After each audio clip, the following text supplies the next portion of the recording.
Ms. Lyde appears in courtroom, saying that the defendant, Mr. Ellis, is the man she has known to be her father for the past 26 years. Now he says he is not the father, and she's trying to find out why. Mr. Ellis, however, says that her mother was unfaithful, and he is going to prove that he is not her father. Here is how the case starts. Ms. Lyde, you say that for 26 years you have known only one man, the defendant, Mr. Ellis, to be your biological father, and you're devastated that he is claiming you're not his. Yes, Your Honor. Mr. Ellis, you say that Ms. Lyde's mother was unfaithful during your 7-year relationship, and that you are certain you are not Ms. Lyde's biological father. You are here to prove that in court and to clear your name. Yes, Your Honor. That's odd. Ms. Lyde says that growing up has been hard for her right from her childhood. She says that she's been in and out of foster homes for as long as she can remember. If that's the case, how then has she believed for 26 years that Mr. Ellis has been her father? And so you're saying you were in a relationship with her mother? Yes, I was. And it was a sexual relationship? Yes, it was. And it was a sexual relationship where you did not use protection? Yes, Your Honor. However, what you're saying is her mother also was having sex and intimate relationships with other men during that time? Yes, Your Honor. That story sounds hell of hilarious. Mr. Ellis claims that her mother was out partying and sleeping with several men while they were in a romantic relationship with each other. That crazy thing is he actually has no proof to back up his claim. I gave her the papers. They garnished my check. Mr. Ellis, explain that. You had a DNA test already? Yes. Explain. When I was away, her mother called child support on me. They came and took the DNA test. You got the results back? I got the results back. It was 99.9 that I wasn't the father. So I showed her the paperwork. Wow. I think her mom might have to get up from that chair she's in and tell her side of the story. Mr. Ellis says that he had a DNA test done, and the results showed that he was 99.9% not her father, and that's the reason he stopped paying child support. Could he be lying? This on this DNA test got was from her through juvenile court, but they never showed to court So juvenile. The bottom line is a DNA test was performed, yes or no? Yes. What were the results? They say in the court 99% yes. Well, I guess we've heard her own side of the story, and it doesn't go with what Mr. Ellis said. Apparently, she claims that a DNA test was actually done, but the results showed that Mr. Ellis was 99.9% her father, and not what he claims they showed. Interesting. Mrs. Lyde, it's not that. I'm not trying to accept you for who you are. I think you're a beautiful person. Your mother should have told you. And quit lying to you. You deserve the truth. I do deserve the truth. I'm feeling angry. I'm feeling really mad. And you have the right to be. What are you feeling? I feel like, because me, I'm a mom, and I feel like if you are old enough. Well said, Ms. Lyde. Well said.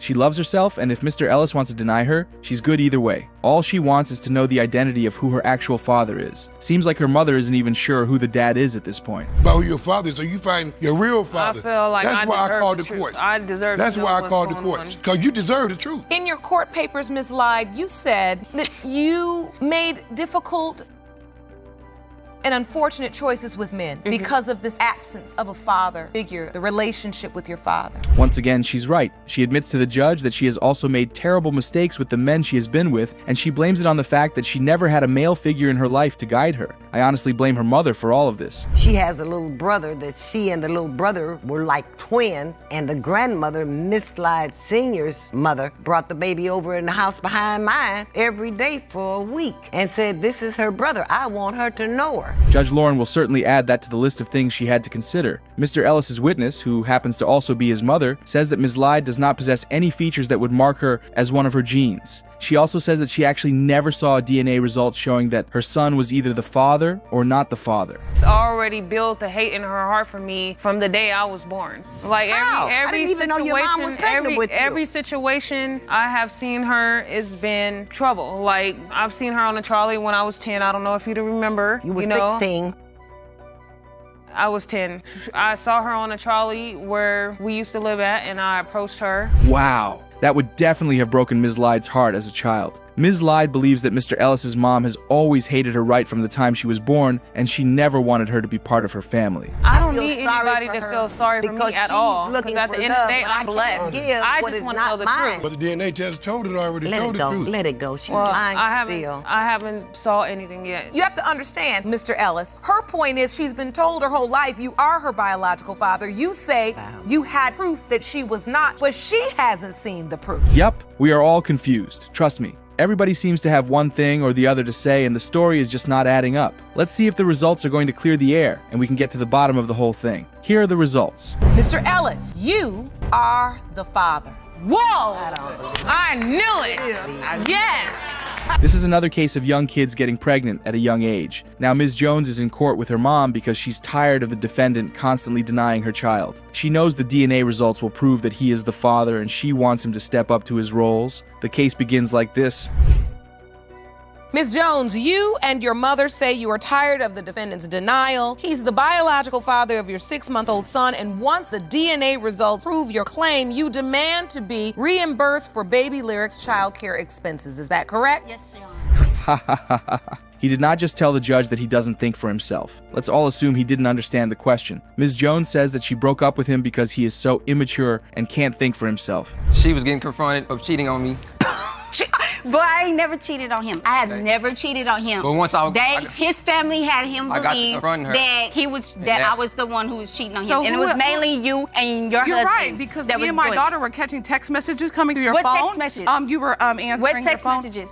I've never seen people yap and yap and yap without making any communication or conversation. Mr. Houston and his mom claim that the actual reason for their breakup was because they confronted Ms. Jones about her cheating, and that's what led to all the yelling. I don't know why they got their When you idea. two were dating, were you dating anyone else? No, I was with him. I was faithful to him. So you broke up around prom, the time Yes, right before prom. A week before. When prom. did you find out you were pregnant? I found out June 3rd that I was pregnant. That was honestly the same reaction that popped out of my face. Why'd she wait for 8 months before she decided it was finally the right time to tell them she was pregnant? That just builds room for a lot of suspicion. Something is not right with that story. Out of the picture, you said it was between her and your son? Yes, ma'am, because it's so much drama going on. When you call somebody at 8 months pregnant and say, hey, I just found your number in my old phone, so hey, you guys are too much drama. I didn't want to tell you I was pregnant. Her story is still not making any sense. She says that she didn't want to involve Mr. Houston's family or tell them about the pregnancy because they are such dramatic people and she didn't want to deal with all the drama. Well, hello? Why is she telling them now? I mean, isn't this the same drama she was trying to avoid? What does she have to do Wait, with my another grant- girl pregnant? Yeah, she didn't tell me until she found out she was pregnant. Yes, Your Honor, that's how it happened. How the heck I'm gonna On know she's Facebook, pregnant and how I she know was you was 6 dating weeks her? pregnant, all of a sudden the phone call came. Yeah.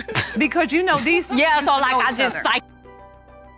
psychologically. And you 18 and that years he was old. dating her. And there they go again with the yelling. I'm not gonna lie, it's disappointing to see that both their moms allowed this kind of mess, especially Mr. Houston's mom. Her son literally has 2 ladies pregnant, and she's acting like it's not a big deal. What the hell? Your Honor, I asked for DNA multiple times, more than 3 times, because I already knew that me telling them at 8 months that I was pregnant, I already knew it was probably gonna be like some denial. So I offered the DNA test. And then the mom was like, So why did the coworker say somebody else was the baby daddy? what coworker? Manager said, The manager. The manager Your said, Honor, oh, you're one Your of the Honor. guys that she's claiming to be her baby daddy. That's just wild. That's honestly just wild. Mr. Houston's mom claims that her son is one of multiple men who might be the father. She says that the manager of the store where Mr. Houston's new girlfriend works said something relating to her son being among other men who Ms. Jones thinks is the father of her child. You are now Mr. Houston's Girlfriend. and you also have a child together. Yes.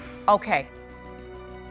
When you were working, a coworker told you something about Ms. Jones. Am I correct? My manager did. What did they say? He seen Nigel come in and he said, is this the dude that dated Nakisha? And I said, yeah, that's him. Well, Mr. Houston's girlfriend confirms that story. But then again, did the manager just pop out of the blues and say that? Or what led to him telling her that piece of information? Sounds really fishy to me. You said that it's not about the timing, it's about the multiple men you were sleeping with. Yes, ma'am. What other evidence do you have that would suggest that Ms. Jones was sleeping with more than one person? When she broke up with my son, she dropped him for another gentleman to go to prom with. When we were actually in the car with her, she answered the phone. There was a gentleman on the other line. She acted like she did not hear it. Honestly, I believe Ms. Jones when she says they never tried to see her child. I mean, look at how they act in the courtroom. They don't even sound like people who want to be part of the baby's life. His age, getting ready for your prom, you should be getting ready to go on to college. Figure out what you want to do with your life. Where are we now with this? Now we've got 2 children. Miss Hasty's had a baby. You have a baby. Miss Hasty, is Mr. Houston involved in your child's life? Yes. At least we know now that he wants to be the father of his girlfriend's child. He says that he hasn't been there for Ms. Jones's baby because he doesn't know if he is the father. Well, the DNA results are going to reveal that answer. And here they come. Mr. Houston, you are the father. Boom! Miss Jones, Ms. Upshaw has brought 4 of her daughter-in-law's children to have them tested and know if her son is the father of her kids. Crazy, right? She says that her son, Mr. Upshaw, married a loose woman, and she feels there's a high chance that the kids belong to other men. Well, here's how the case begins. Ms. Upshaw, you have petitioned the court for DNA tests on 4 of your daughter-in-law's children. You say you have serious doubts because your son married, and I'll use your words, a loose woman who is rumored to have multiple lovers, including an old man whom she used for money. Is that correct? Yes, Your Honor. Wow, that definitely threw me off balance. Even the crowd could not believe that she said something like that. Anyway, Ms. Mason, the woman with the kids, says that her soon-to-be ex-husband is nothing but a mummy's boy and he can't stand up to his meddling mother. Well, let me just ask you, Ms. Mason, is this an outfit that you would wear, say, if you were going out with Mr. Mason on a date or something? No, Your Honor. That's the clothes that I took at home. And wear to the club. Now, I never wore it to the club, but I will wear it to the club. You will? Yeah. Okay. So, you know, since I met her, it's been nothing but drama, promiscuity. Looks like Ms. Upshaw was not wrong for saying what she initially said. There's no way on earth Ms. Mason would actually wear that out of the house. I mean, what is she? A stripper? She can't be serious. Your Honor, this young lady and him took it amongst they said I found out they was married on Facebook. What? Jerome, hand me that. They didn't answer the phone for me for 2 weeks. This is my what? friend brought a Facebook post that was posted on Facebook. A young lady that I know brought up to my house said, you know your son married. But why we gotta tell her everything? Me and her not together. Me and her son are together. I'm sorry, but what did they just say? How do you get married and not tell your mother? Now they're making Ms. Upshaw look like she's crazy. It's very much her business if her son is getting married to someone she does not know. I want to take care of my kid and I want to be there. That's all I want to do. So, Mom, you shaking your head because you don't believe that these children are his. Your Honor, I give the twins the benefit of the doubt of being my grandkids more than I do any other. Let's start with Caleb. Yes, ma'am. I want to start with Caleb. Yes, ma'am. That's hilarious. Ms. Upshaw says that she doesn't feel Caleb, one of the kids in question, does not belong to her son because he has an old soul, and she also feels like the baby belongs to an old man she used to sleep with for money. I wonder what she's going to say next. You had some older man that you were in a relationship with, and I want to be clear because she says sleep with an old man for money. Now I want to make sure I'm clear. Were you dating an older man? No, he was just a friend. So you're denying that there was ever a sexual relationship with the older man, or was there? No, there was a sexual relationship. Yes, it was. Oh, okay. That's honestly not shocking coming from his mouth. The battle here has always been between Ms. Upshaw and Ms. Mason. Mr. Mason admits to knowing that she slept with an old man, but still believes he is the father of the child. I guess we'll see. I gave her the benefit of the doubt because twins runs on his daddy's side of the family. His daddy brother got a set of twins, and his grandma and sister got a set of twins. So I gave her the benefit of the doubt. Then somebody come telling me this other guy baby. And I did all this involve myself and them my babies. I love them twins. She must really love those twins if she's getting emotional just talking about them. She says that she's built a bond with the twins and it would crush her heart if the results revealed that she is not the grandmother. The twins come from the mother producing too many eggs. So she releases a bunch of eggs, the sperm's there, they make 2 babies. As far as the father of the baby's concerned, he can bring nothing to the union with the mom to make twins at that interaction. So they can be in his family. He could pass it on to grandchildren, but he could not cause her to have twins. Ms. Upshaw's heart might be getting crushed. The expert judge Lauren brought in to talk about twins says that twins being formed have nothing to do with the male and that it's usually the female who's responsible for twins being formed. That didn't sit right with Ms. Upshaw. Dramatized, like she said very fake. Like she's very fake. Let me tell you something, y'all. Both of them fake. I'm gonna keep it like that. Both of them fake. I'm just sick and tired of it. It's just like I'm not with the drama. I'm not with it. I'm just ready to get the DNA test over with. All 4 of mine. I'm gonna do what I gotta do. Take care of, be in that life. I'm not even surprised they're about to get divorced. Having a mother-in-law like Ms. Upshaw would definitely drive you crazy. Mr. Upshaw is tired of their drama. All he wants to know is if the kids are his or not. Listen, there's one more baby. Yes, ma'am. Brooklyn, 1 month old. Beautiful little girl. You have doubts surrounding the paternity of Brooklyn as well. Ma'am, young, this is my first time ever seeing that little baby right here. You've never seen her? Never. No. Never. No. Then you never saw her either? Did you have it? Ain't say me, I'm talking about mom. Did you ever have an opportunity to see her? On my way, the day when I taught the show and I had talked to someone who about the show, my son had talked to her. I got on the train, I was going downtown. Once again, it's really not shocking that she's seeing that baby for the first time. They kept their marriage a secret. I doubt there's nothing they can't keep from here. Oh well, enough with their drama. Here are the results from the DNA test. Mr. Mason, you are the father. Are you ready for the next result, Miss Mason? Yes. When it comes to 1-month-old Brooklyn Mason, it has been determined by this court, Mr. Mason, you are the father.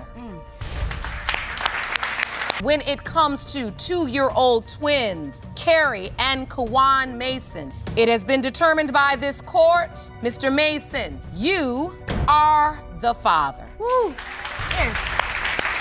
Ms. Fisher is in the courtroom today to prove that the defendant, Mr. Stewart, is her daughter's biological father. Mr. Stewart says that he knows Ms. Fisher was with multiple partners during the window of conception and also says that she's trying to pin the baby on him because she knows that he is a good father. Well, here's how the whole thing started. Ms. Fisher, you're here to prove that Mr. Stewart is your daughter Kalia's biological father. Yes, Sean. You state that your daughter has a serious medical condition and it is imperative that you know the father's medical history. Is that correct? Yes, Sean. Well, clearly all Ms. Fisher wants out of this case is to know who her baby's father is. Her daughter has a condition, and she wants to know if the father has the same condition so she can give her daughter the necessary care and medication that she needs. A week after we started messing around, she come out and she showed me a pregnancy test. I'm like, it's not my baby. So a week after you all started having a sexual relationship, she brings you a pregnancy test and says she's pregnant? Yes, ma'am. Yes, Your Honor. So you don't believe you're the father of her child? No, Your Honor. Ms. Fisher, tell me what happened. I woke up one morning, I wasn't feeling well, and I've been pregnant before, so I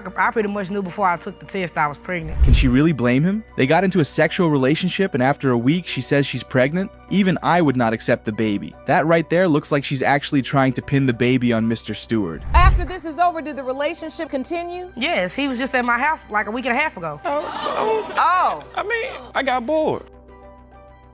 I got bored, You got bored? Yes, ma'am. When you get bored, you go over Miss Fisher's house and have unprotected sex? Sometimes. He did not just say that to Judge Lauren. He better tread carefully. He is about to get on Judge Lauren's nerves, and he is not going to like that. Oh well, Ms. Fisher admits that they were together in bed just a week before the court case. They must really love each other's company. What do you know and how do you know it? Well, she named another potential father as the biological father, and then on top of that, another man signed the birth certificate. Wait a minute. She named another man as the biological father? Yes, Your Honor. Which man is this? Mr. Kern. Mr. Kern? Yes, Your Honor. He's in court today, but the second part of your statement was... This doesn't even make any sense. She initially said that he was not around when she gave birth to the child. Her daughter has another man's name on the birth certificate, and now she's saying that he chose to give her daughter his last name? What in the world is going on? So, Miss Fisher, Mr. Kern, who we're going to hear from in a second, let's talk about your relationship with him. Were you intimate with him as well?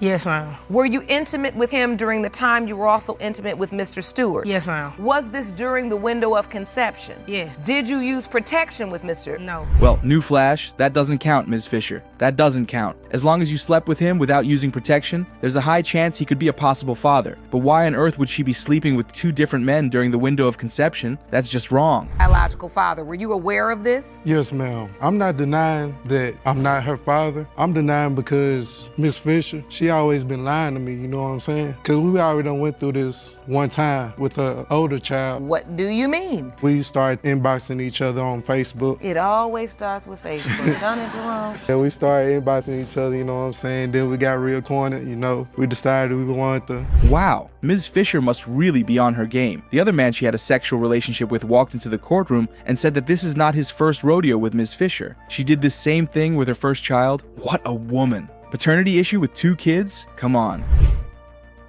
No, I was devastated. I was crushed about it. So now there is a paternity question as it relates to Kalia, another baby. Were you intimate with Miss Fisher during the window of time in which Kalia was conceived? Yes, Your Honor, I was. Without using protection? Yes, Your Honor. This is just ridiculous. Were you all in a relationship? Were you what was it? Man, it was just, I know you listen to songs, right? You better listen to that advice. Seems like every time he listens to it, he ends up in a paternity issue with Ms. Fisher. Oh well, as you'd expect, he and Ms. Fisher were not in a romantic relationship. It was all about kicking in bed and having a good time. And so right now she indicated the doctors were trying to determine whether or not a surgery would be needed. So they would put a patch over that hole and try to keep the oxygenated and deoxygenated blood from touching. How is it genetically linked, if at all? So that's a difficult answer. There's lots of factors that come into play. There's toxins that the child can be exposed to in utero. That's right. The stakes are very high, and this is no joke at all. Her daughter has a serious medical condition, and she needs to find the father so she can avoid any catastrophic situation.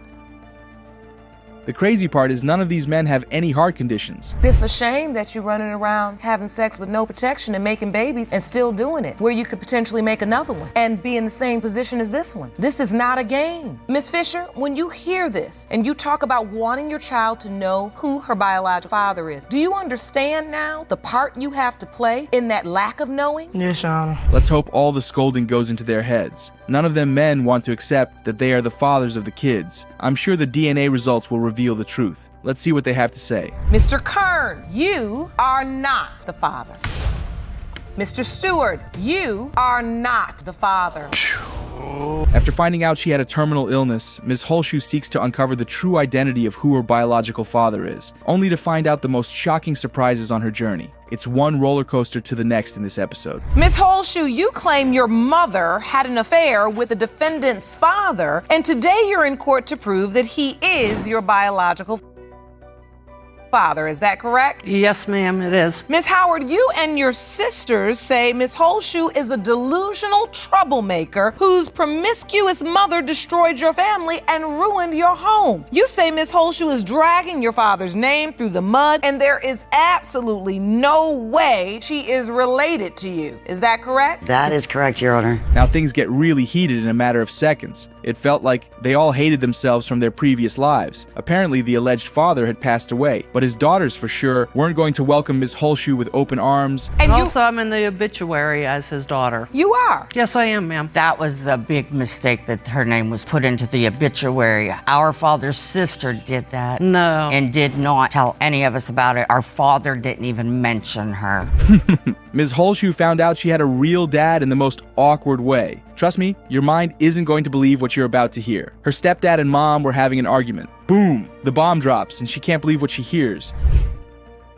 Because my stepdad was drunk and he was fighting with my mother, and he said, well, who do you think your father is? And so after that, my mother told me, and she took me and introduced me to DL, and we had a relationship. Now, the sisters, for sure, weren't going easy on Ms. Holshoe. They felt she was an imposter who was trying to spoil their family's name. They stood their ground and denied every single thing Ms. Holshoe said in the courtroom. Trust me, it was quite a show. I was 19 at the time. So you remember this day? Oh, with clearly, like it was yesterday. They were sitting in a booth with my dad across from her and her mother. I was standing at the end, and he said, I just brought you guys here to let you know that she's your sister. And that was the one and only time that my dad ever mentioned her till the day he died. Some really interesting stories started to fly around the courtroom. Everyone was trying to air out their minds and beliefs. In the process, some nasty revelations jumped out. Trust me, they weren't nice, and some of it was just super fishy. But Ms. Holshoe stood her ground by saying, My father had gone to at the bar where her mother was working and caught her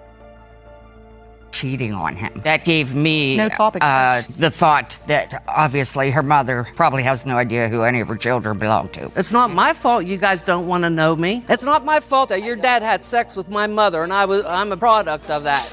The courtroom was pretty heated up at this point, with both parties throwing shade at each other. Another one of their sisters walks into the courtroom. Surprisingly, she's on Ms. Holshoe's side. She believes that there is a chance that Ms. Holshoe is her sister. Now that's interesting, wouldn't you say? I believe that she is. You do? Tell the court why. Because my father told me that she was. She just needs a family, Your Honor, because her whole family, she's shut out. They've shut her out because she's such a devil. Tell me about that moment when you were informed or your father told you. Well, we were out one day, and I was about 19, and he said that he wanted me to meet one of his girlfriends. Okay, I had met several of them before. Now she had quite a lot to say. Not only did she back up Ms. Holshoe's claim of being their sister, she also said their father was no saint. He was also messing around with other women. Wow. He is our hero to this day.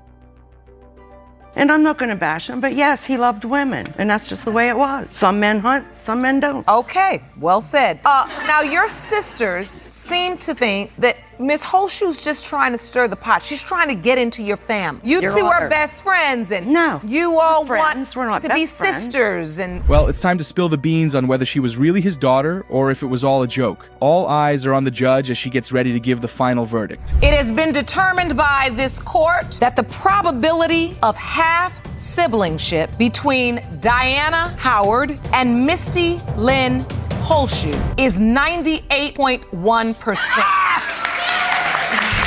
This is Ms. Austin's third time on paternity court. She's no stranger to proving her children's paternity to Mr. Wallace, who once again has doubts that her 9-month-old son is his. Mind you, she's pregnant with a third child by him, and she and Mr. Wallace aren't even together. It's a crazy case, and here is how it begins. Last time we was here, everything started out okay.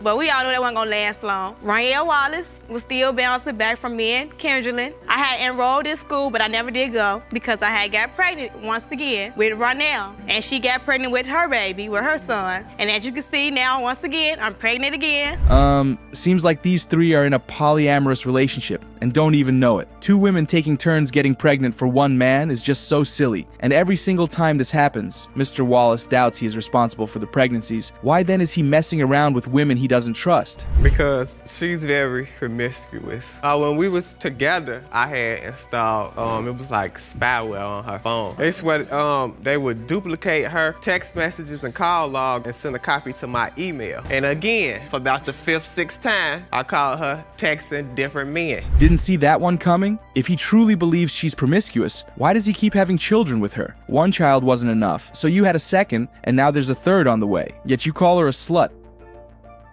The same woman who might soon be the mother of 3 of your kids? Crazy. If I'm dead, so why you keep on sleeping with me? Why? Why? Why? Why? I'm pregnant again. Why? Why? Why? Why? Why? Easy access. Why? Right. You say that about her. right. Yeah. So Why now, do you keep allowing me to sleep I'm with gonna you? keep on just because I know that you with her. Okay, this is serious. Ms. Austin's question is very valid. Why did he keep sleeping with her if she thought she was promiscuous? And why on earth is his girlfriend, Ms. Roberts, so mad? Was she really going to hit her in front of a judge? Because I was hurt But if you by trying to get back to Aunt Raniel for the things that he has done to me. and so at the end of the day, you all can see now that 2 wrongs never make a right. And then you were wrong for being pregnant and talking to other men and expecting him to then believe your child is his child automatically. Cheating on your partner is no payback for their infidelity. It will cost you 2 at the end of the day, as we can see with Ms. Austin and Mr. Wallace. 3 potential babies together, yet they don't see eye to eye. What a terrible situation.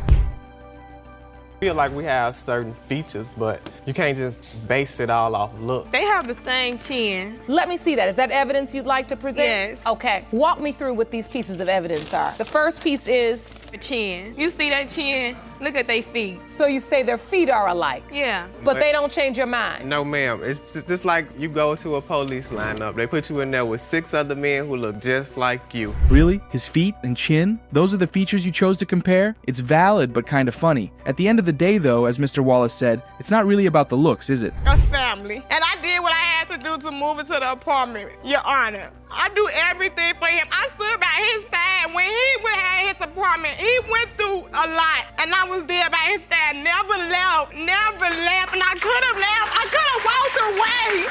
I had a family. Like, I could have walked away, but I didn't. I stood by his side in earth because he left me. He keeps leaving me. You can't but feel pity for Ms. Austin. She loves this man.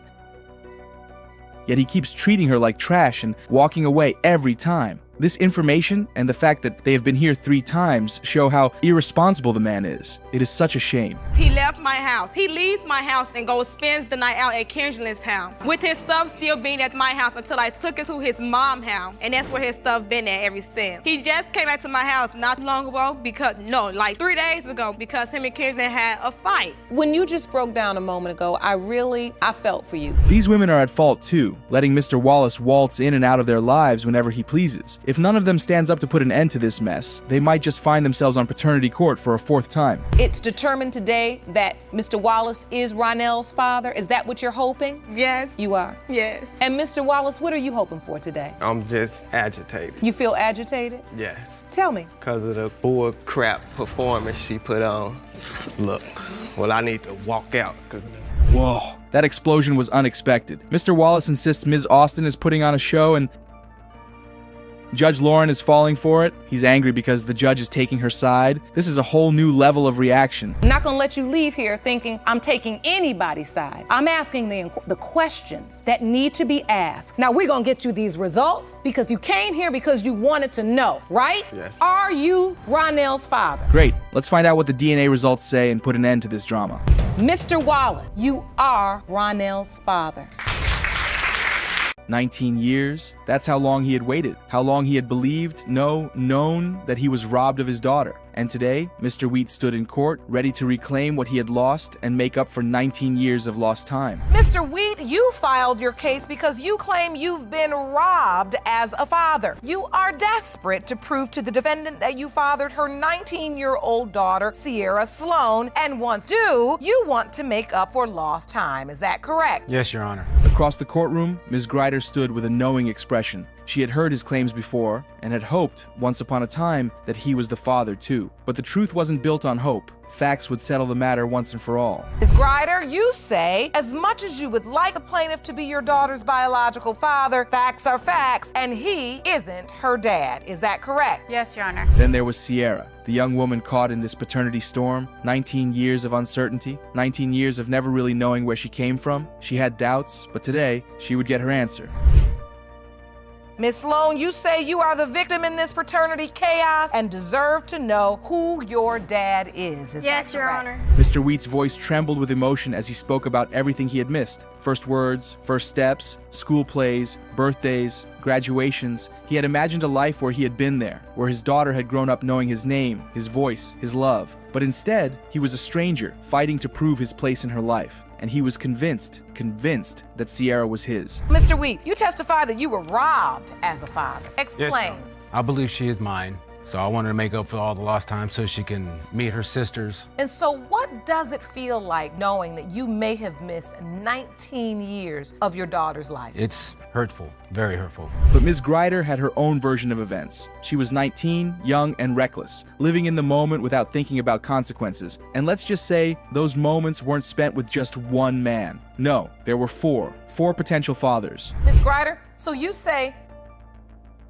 unfortunately, as much as you would like your daughter to be Mr. Wheat's biological child, you just say she is not. Right. Explain to the court why you are so certain. Because I was 19, I was young, dumb, and full of eggs, and I was doing me. One of her boyfriends was her live-in boyfriend at the time. Another was a man she met through mutual friends. Then there was Mr. Wheat, a one-night encounter, a fleeting moment in a Texas nightlife club. And the fourth? Well, let's just say Texas nightlife had a way of making things complicated. How many guys were you with during the window of time your daughter was conceived? 4. 4 different guys, and Mr. Wheat is one of them. Yes. So can you tell the court, how is it you were with these guys? One of them was my boyfriend. He was living with me at the time, and he went away. When she found out she was pregnant, she did what she thought was right. She told them all, every single one of them. But only one man had been there when Sierra was born. Only one man had stepped up, signed the birth certificate, and taken responsibility. And it wasn't Mr. Wheat.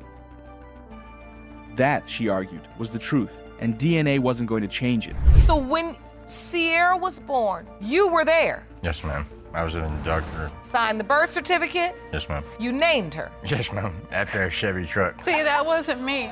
Still a beautiful name, Sierra. So, Mr. Wheat, I see your emotion here. I see your face, because as I talk about all of these memories and naming her and all of this. For years, Sierra had lived in the shadows of uncertainty. She had been raised by Mac Grider, the man who claimed her as his own, but deep down, she needed the truth. She needed to know who her real father was, and that truth was now written in black and white. Mr. Wheat, you are not the father. Despite Mr. Wheat's numerous claims and undiluted convictions, science has spoken. Mr. Wheat had come to court expecting justice. What he got was heartbreak. Now, Mr. Grider, the man who had been there from the beginning, can go home with the family knowing that Mr. Wheat's claim of his daughter is in the past. But first, the judge had to read the second result just to fulfill all righteousness. It has been determined by this court, Mr. Grider, you are not the father. This is Miss Lockridge, a determined mother, and Mr. Tidwell, a man convinced he's been wrongly accused of fatherhood. The stakes? A 10-month-old baby boy named King, and a DNA test that will finally put the debate to rest. Miss Lockridge isn't just here for answers, but for accountability. She says she's 100% certain that Tidwell is the father, and she's had enough of his absence. Ms. Lockridge, you've dragged the defendant, Mr. Tidwell, to court because he has refused to acknowledge your 10-month-old son, King. You are 100% sure he's the father and claim today's results will prove your case. But Tidwell isn't buying it. He suspects that Ms. Lockridge is up to something. He claims they were never in a serious relationship. just casual hookups, and he was completely blindsided when she dropped the pregnancy news. Mr. Tidwell, you say you were never in a serious relationship with Ms. Lockridge, and you were stunned when she told you she was pregnant. The timing leads you to suspect that baby King's father must be another man. According to Ms. Lockridge, he hasn't lifted a finger to help with diapers or clothes, yet he had the nerve to name the child King. The irony isn't lost on her. How is she supposed to raise a king without his father in the picture? However, Tidwell suspects there's another man in the picture. Rich, tell me about Mr. Tidwell's relationship with your son. Your Honor, Mr. Tidwell does not have a relationship with my son. The only time he's actually seen my son is when I've made it a convenience for him and brought him to him. That means traveling 4 hours on bus, driving 2 hours on the car to drive to him. He hasn't helped with diapers. He barely helped with any clothes, and it hurts. It's frustrating. He named my son King. As the courtroom heats up, we get two completely different stories. Lockridge insists they were in a relationship for at least a year, while Tidwell says it was nothing more than 6 years of casual flings. And then there's the bombshell. She left town for 2 years and had another child.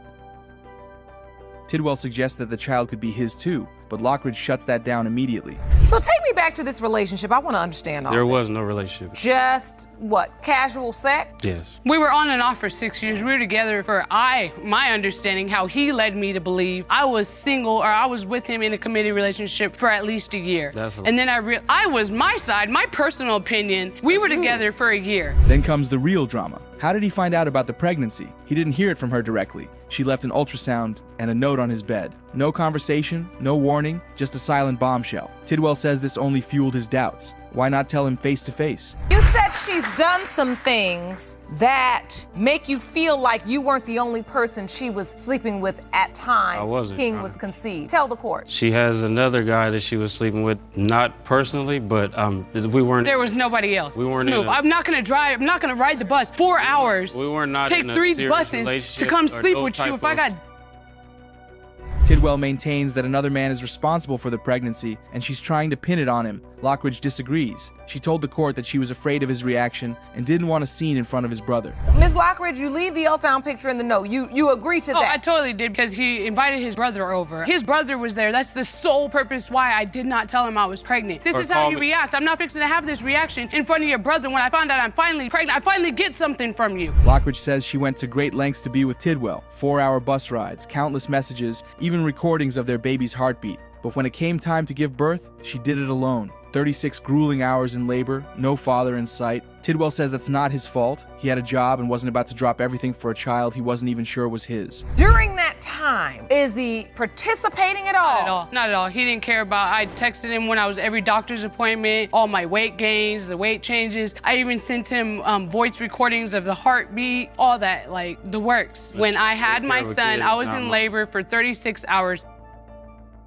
Completely by myself, to the point where the nurse that was with me. The judge had to call on Deborah, Tidwell's mother, to get more insight into Ms. Lockridge's relationship with her son. But as expected, she sided with her son despite her son admitting to being intimate with Lockridge. Mr. Tidwell's mother. Yes. What do you believe, ma'am? Do you believe this is your grandson? She is very obsessed with my son. I am not obsessed. I was in love with him. All she talked about is how much she wants to be with him and how she's got a prayer closet at home for him. Now, all the back and forth is about to be settled once and for all. Ms. Lockridge seems to have some merits. Is Tidwell baby King's father, or has Lockridge been fighting the wrong battle all along? The DNA test results are in. Mr. Tidwell are not his father. Mercedes Henderson had grown up believing Walter Henderson was her father. She carried his last name and waited for the warmth of acceptance that never came. Instead, she was treated differently from her siblings. It gnawed at her. Deep inside, she always knew something was off. Ms. Henderson, you claim that you believed Mr. Henderson was your biological father, but at the age of 15, Mr. Rycroft claimed he is your dad. You are doubtful and have opened today's case to get the truth. And then, at 15, another name surfaced, William Rycroft. There are people that come hoping to be the father. That's not William. He wasn't just some man from the past. He was convinced. He knew beyond a shadow of a doubt that she was his child. Mr. Rycraw, you say you know beyond a shadow of a doubt that Ms. Henderson is your daughter. You are here with her mother's twin sister, who claims that she too is certain you are the biological father. Is that correct? Yes, Your Honor. He had been waiting, hoping. The connection was instant when they met, or so he believed. You know that feeling when you see what is yours? Okay, you don't know, but still, William held her like a long-lost daughter. But Mercedes needed more than feelings. She needed proof. Start with you. How has life been without knowing who your father is? You know, it's lonely. My kids, they want to know their grandparents. And my daughter, she tells me all the time, Mom, we're going to find your dad. So, you know, I'm just ready. I want to be close to somebody. I want to be close to them. Her Aunt Sharon, twin sister to Mercedes' late mother, stood firmly in William's corner. Sharon has seen similarities between William and Mercedes. Her late sister told her that William was Mercedes' father and that she was certain that the DNA would agree. And then just to know that my sister's resting in her grave and that my niece needs to know who her family really is. I mean, I just need to know too for sure so she can get a peace of mind so we can all move on. But the point is, either way it go. And then there was Walter, the man she had called her father her entire life. He had been married to her mother. So why did he doubt it? His answer was chilling. She had left California to visit family in Arkansas. When she returned, she was suddenly pregnant. Walter had his suspicions, but instead of demanding the truth, he made a cruel bargain. Cheated, or you assume this is my baby? She was pregnant before she left. Well, Your Honor, actually, when I talked to her, I told her, if it's the girl, it's ours. If it's the boy, you gotta go. Oh, so you had an inkling, you had a suspicion. That it wasn't mine. Are you on the birth certificate? No. He never asked for a test, never fought to be sure. Walter had taken her in, but always at arm's length. He was a father on paper, but probably not in heart. Still, the past often comes calling when you least expect it. However, the biggest revelation was yet to come. My sister, when it comes to telling the truth on certain things, they'll beat around the bush. And like she didn't answer him when she came back, she didn't tell her the truth either. Why do you think your sister didn't tell the truth? Mercedes' mother had been involved with both men, her husband Walter and William, the secret lover. Their affair was a hushed-up scandal buried beneath years of deception. Sharon, the aunt, had always known. But was it her place to tell? But now, no more secrets, no more lies. The results are in, and the judge starts with the secret lover. Relates to this other gentleman. The probability of paternity was determined to be 0.00%. He's not your biological father. Get the medic. Get the medic. Someone call the medic, please. Well, that leaves either Henderson or William as the father. Could Mercedes' aunt be telling the truth about William? If she is, how does she start navigating the relationship? Is Mr. Henderson about to lose someone he had accepted as his daughter all this while? Mr. Henderson, you are not the father.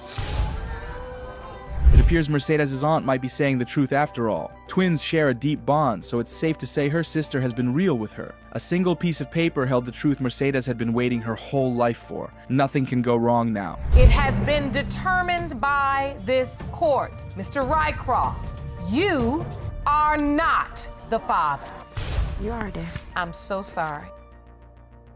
Monica Myers had spent her entire life in the dark, haunted by a question that no child should ever have to ask. Who is my father? Not once, not twice, but 13 times, her mother had thrown out different names, each a potential answer. But today, the guessing game would finally end. Today, science would expose the truth. Ms. Myers, you have brought your mother, Ms. Madrigal, to court today because you claim she has no idea who your biological father is. You say your mother gave you a list of 13 possible men, and you are hoping to determine who your father is today. Two men sat in court, both summoned for the same reason, both waiting to hear if they had unknowingly fathered a daughter. For one of them, this day would be a life-changing revelation. But for Monica, this was about more than just biology. This was about closure, about knowing where she came from. Her mother, Samantha Madrigal, stood beside her, almost amused. You admit to having a laundry list of potential fathers, but hope today answers your daughter's lifelong question.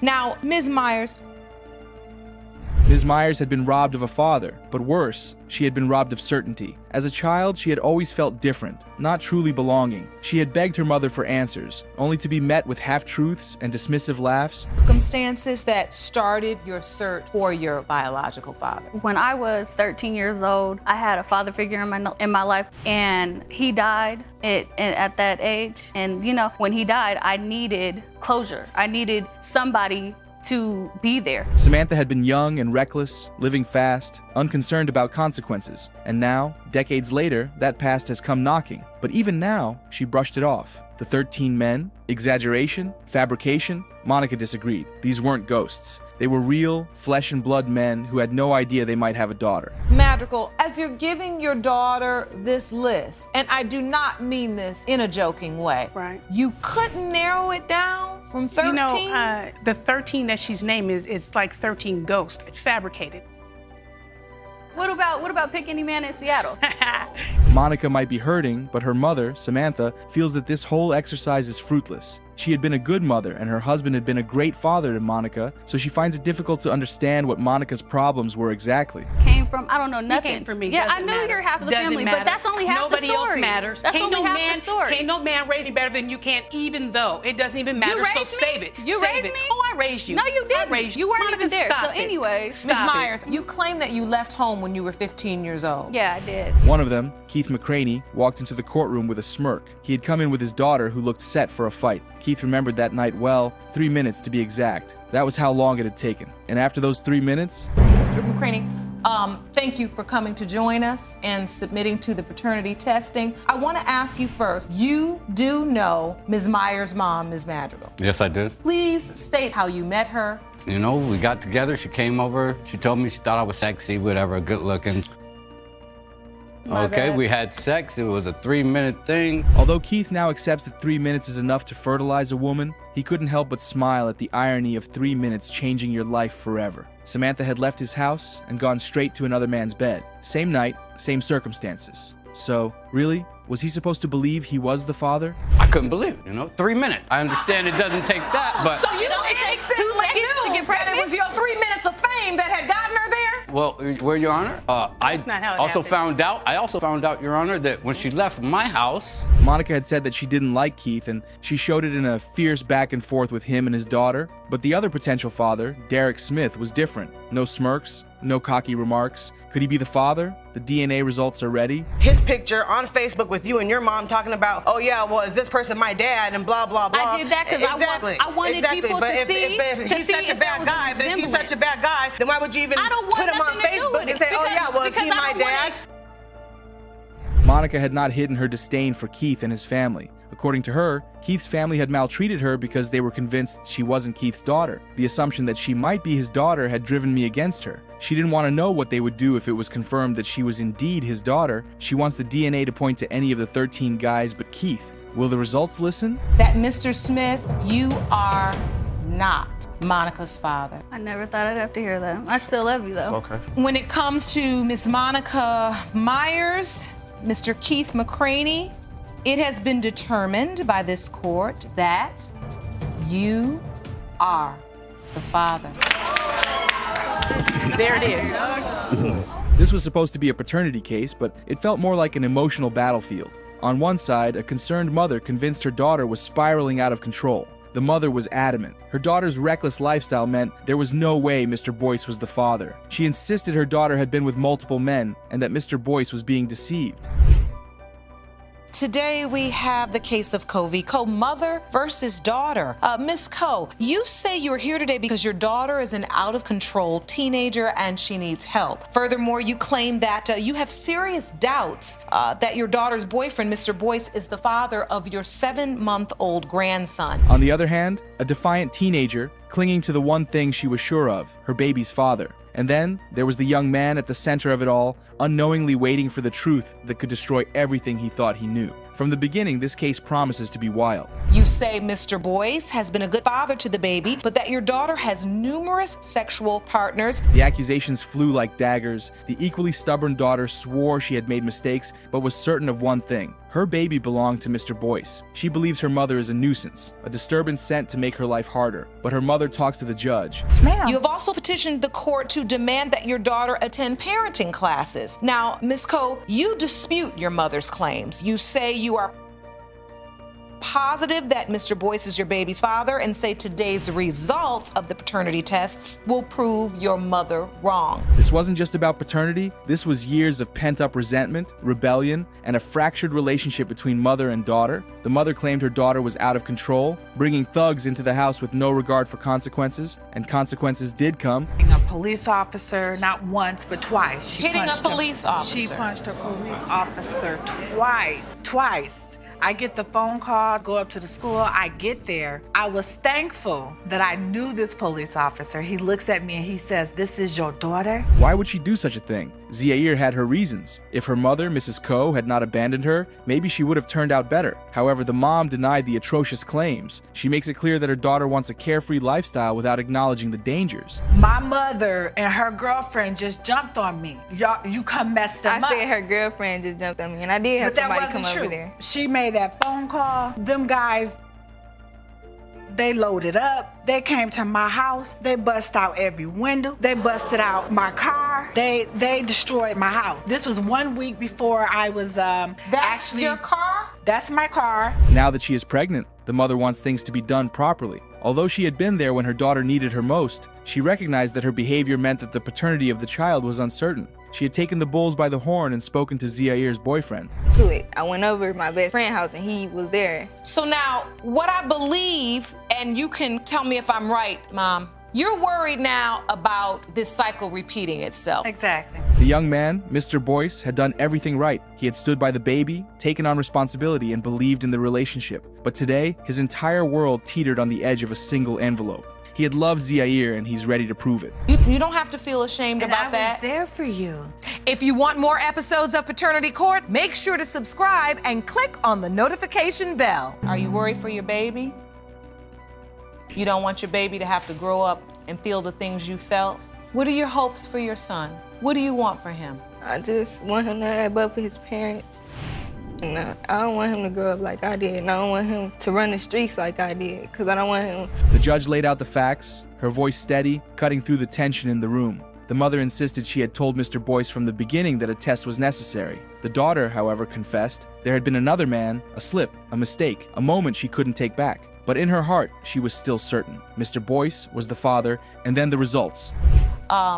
The paternity of this particular child, but we also know that this child is very important to you. Yeah, he really is. Am I correct? Yes. Please tell the court about that. I feel like from the beginning I knew it was a possibility, but at the same time, you know what I'm saying, he made me grow more, you know what I'm saying, since he been around. Because my mom, she passed away, and once I told her about it, you know what I'm saying, she just, oh, that's my grandbaby.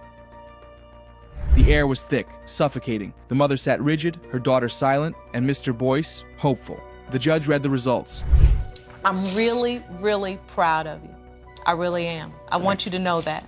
And you know who else is? And as, you know, as much of a stand-up man, you know, you're being in this decision, in this situation, I should say, you're being a really mature individual. Mr. Boyce was not the father. His face drained of color. He sat there, frozen, as if his mind refused to process what his ears had just heard. The weight of betrayal crushed him, pressing against his chest and stealing the air from his lungs. He had loved this child, devoted himself to him, and was convinced that he was the father, no matter the whispers or doubts. He did you. Ms. Coe, but you have told this court that you think it could possibly be Mr. Boyce or maybe someone else. Okay. Let's go to the results, okay? Jerome, do you have the results? Here you go, Your Honor. But he wasn't. The mother let out a sharp breath. Relief, vindication. The daughter? Her confidence shattered in an instant. She had sworn she was sure, convinced herself there was no other way. But now, the truth had spoken. And Mr. Boyce? He had built his world around a lie. The judge's voice cut through the stunned silence. There were lessons to be learned here. Recklessness had consequences. Deception had victims. And in the middle of it all, an innocent child would soon grow up to ask the same question his father had asked today. Who am I? Justice had been served, but it left behind nothing but heartbreak. Mr. Boyce, you are not the father. The courtroom was packed, and the air was thick with tension. On one side stood Bishop House, a man of God and a leader in his community, now entangled in a paternity battle that threatened his reputation. On the other hand, Ms. Webster was a young woman caught between multiple lovers, searching for the truth about her child's father. And waiting just outside, another possible dad, Miles Jones, was unaware of the storm he was about to enter. Good day, everyone. Mr. House, you're a church pastor and bishop who may have fathered a child with a woman who's 28 years younger than you. Yes, Sean. House had come to court to clear his name, but his confidence cracked as the details spilled out. The woman accusing him of fathering her child, 28 years younger. And if that wasn't scandalous enough, she admitted, without hesitation, that she had been with 3 different men during the time of conception. 3 men, 1 baby, and a test that would expose everything, from scripture to scandal. House had met Webster in Buffalo, fresh off a new assignment as a traveling pastor, but being a man of the cloth didn't mean he was immune to temptation. And by his own admission, he had manly needs. After a few conversations and a shared understanding of personal loss, they became more than just Bible study partners. Ms. Webster, you admit you were involved with 3 different men during the time you conceived your daughter, including Mr. House. Yes, Your Honor. Now, the second possible father you've identified, Mr. Miles Jones. But where did they meet? That was a different story. She claimed they met at church. He insisted it was a fast food joint, a small detail, but in a case like this, every contradiction mattered. Regardless of where their paths first crossed, one thing was certain. This wasn't a love story. It was a lust story. House made it clear. This was nothing but a casual hookup, a booty call, as he put it. And he hadn't been careful for a man who claimed to be so careful with his reputation. And he's currently waiting outside of the courtroom. Yes. So, Mr. House, first explain to the court, how did this all start between you and Ms. Webster? It started with me leaving an assignment that I had in Jacksonville, moving to Buffalo, New York, take on a new assignment as a pastor. I'm a bishop, but I'm also a traveling pastor. Because Webster was not exclusive. While she was wrapped up in a late-night rendezvous with House, she also saw Miles Jones. And unlike the bishop, Jones actually believed they had something real. What started as a few weeks of casual fun had turned into a committed relationship. At least he thought so. I think that, maybe in the right atmosphere, we could probably, make a relationship and go a little bit further as time went along. So, Ms. Webster, please tell us a little bit about the relationship as you saw it. We met through my aunt. But what he didn't know, that while he was bringing her flowers, House was bringing her something else entirely. Met her at a fast food place. She's saying you all were at church, but regardless, you decided to be in a sexual relationship. Was it more than a sexual relationship? No, or it was just a hookup. It was just a hookup. It was a booty call. And you agreed with that it was just... Not only with me, but 3 other people as well. It was just... The bombshell revelation. Jones had been clueless about Webster's other relationships. He had no idea another man was in the picture, let alone someone with House's status, so when he learned the truth, the betrayal hit hard. Miles Jones? Mr. Miles Jones. All right, we are here with Ms. Webster, and of course, we are discussing paternity as it relates to little Emilion. Yes. So was this a relationship, or was this just casual sex? What were you guys doing? It was, at first it started off as casual sex for about... Still, he did what he thought was right. When Webster told him she was 6 months pregnant, he didn't hesitate. He stepped up, paid for things, stayed by her side, named the baby after himself, and signed some papers at the hospital, believing, this is my child. What happened, Mr. House? So you just up and left town? No. In fact, I hung around for several weeks, even after my assignment ended, and I never got a phone call from her. So the point is, you left the window open. If she really wanted to reach you, she'd be able to find you. She would be able to find me. So now question, when you left town, did you know she was pregnant? I had no idea at all whatsoever. She never told me she was pregnant. But House, he vanished, left town without a word. His excuse? He never knew she was pregnant, never got a call, never received a message. Yet, Webster's aunt somehow managed to track him down through his church organization. And just 30 days ago, the phone rang. Exactly, so why didn't when you the auntie called me and told me, immediately I called. So hold on, Mr. Miles Jones, I want to figure out what was happening with you at this time. So you find out she's pregnant. Right. How? I came over on a regular hookup to go meet up with her. We was gonna go out. There's a woman saying you left her with child. That was all it took to drag him into court. And now, here they were, the moment of truth. As the judge unfolded the envelope, the tension was unbearable. For House, this was everything. He had built his life on morality, faith, and leadership. If this child was his, it wasn't just personal, it was public. Testimony here. You said she told you you were the father. Yes, when I asked her, after she told me she was pregnant, I said, oh, well, do you think I'm the father? She was like, well, you are the father. That's why I'm telling you. Because that's a lie. When I told him it was a possibility, and when I had her, he was there. He even wanted me to give her last name, and he even wanted to sign the birth certificate. I have the information. For Jones, this was validation. He had invested time, energy, money, and love into this child, giving everything, only to find himself doubting if any of it was real. And for Webster, this was Judgment Day. The judge took a breath, looked at the paper, and then the biological father of baby Emelian is Miles Jones. Silence. Then an explosion of emotions. Jones exhaled, his face a mix of relief and devastation. He had suspected it, but hearing it out loud, it shook him. I want to know who my baby father is. Why not call you and let you know? I'm just saying, and there's another possible guy as well, too. Remember here, she's triple playing. Let's look at it for what it really is. She's tricking. She's sleeping with this guy, sleeping with me, sleeping with somebody else. If she was happy. House? The bishop staggered, gripping the edge of the podium. All that bravado, all that certainty, it evaporated in an instant. He had spent the entire trial denying the possibility. He was confronted with the truth. He was never this child's father. And Webster? She simply nodded. The weight of her choices and mistakes, it all came crashing down. Final verdict. Justice had spoken. Deception, doubts, and a desperate search for the truth led to this moment. As the courtroom emptied, one thing was clear. Secrets always surface. And when they do, the truth doesn't just set you free, it shocks you to your core. Mr. Miles Jones, you are not her father. Mr. House, it has been determined by this court that you are not her father. Ms. Johnson and Ms. Davis appear in court to find out if the defendant, Mr. Johnson, is actually their father. At their mother's funeral, a different man showed up, claiming he was their father, and now they want to get to the bottom of the whole drama. Mr. Johnson says that he has always had doubts, but that never stopped him from being a father to the girls. Oh well, here's how it starts. You are here in court today to finally find out if the defendant is your biological father. You both claim at your mother's funeral, a different man approached you and announced, at the time, I haven't seen my mother in 4 years. I was at work, and that's how I found out that my mother had passed away. Even Judge Lauren can't hide her shock. That would definitely throw her off balance. The fact that something like that even happened at her mother's funeral is just mind-blowing. But where has the man been all this while? And what was... I told him, that these are my kids.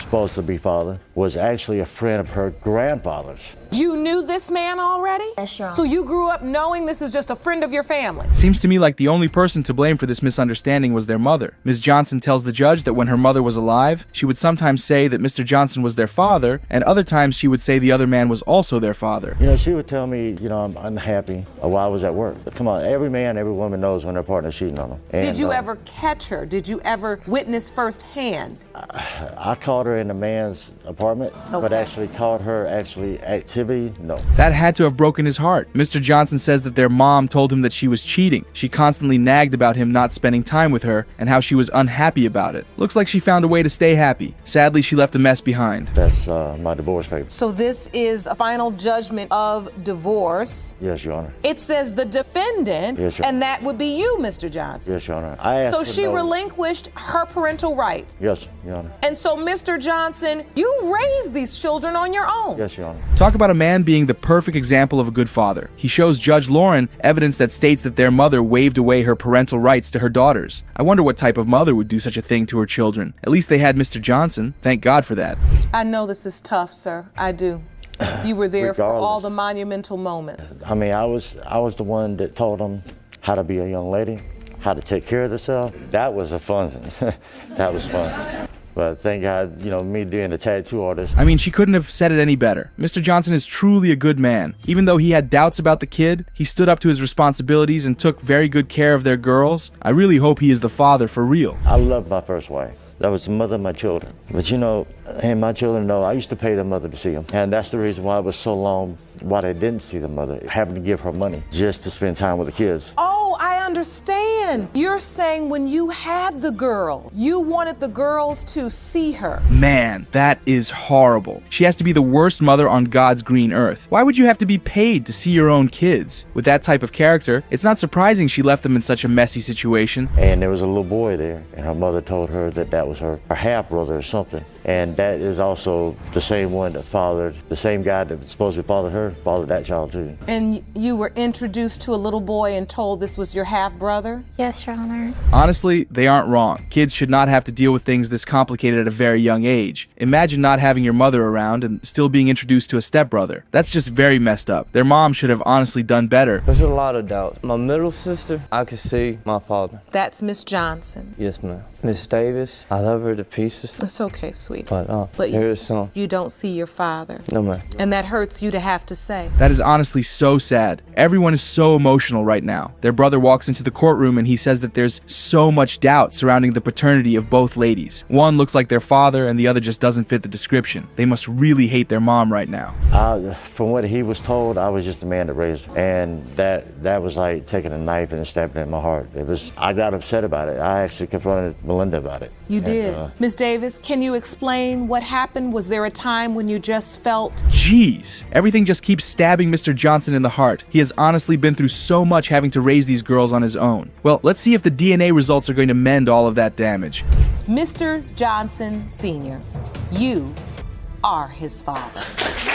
Now we'll move on to the results for Miss Johnson. Mr. Johnson Sr., you are her father. In the case of Johnson Davis v. Johnson, Mr. Johnson Sr., you are her father. Mr. Wiseman is furious as hell. Why? Well, he allowed his good friend to move in with him and his girlfriend, and this good friend of his ended up kicking it in bed with his girlfriend. Now, he fears that his best friend might be the father of their child. Could he be right? Oh well, here's how he opens his case. You claim he repaid your generosity by sleeping with your girlfriend in a paternity dispute over which of you fathered 2-year-old Brett Wiseman. Mr. New, you claim when you first moved in, your relationship with Mr. Wiseman's girlfriend... You're speechless, right? Trust me, I am too. In what world does something like this even happen? Mr. New, the supposed good friend, says that he is very protective of Mr. Wiseman's girlfriend because he believes she's carrying his baby. Wow. How did you even find out Mr. New had slept with your girlfriend?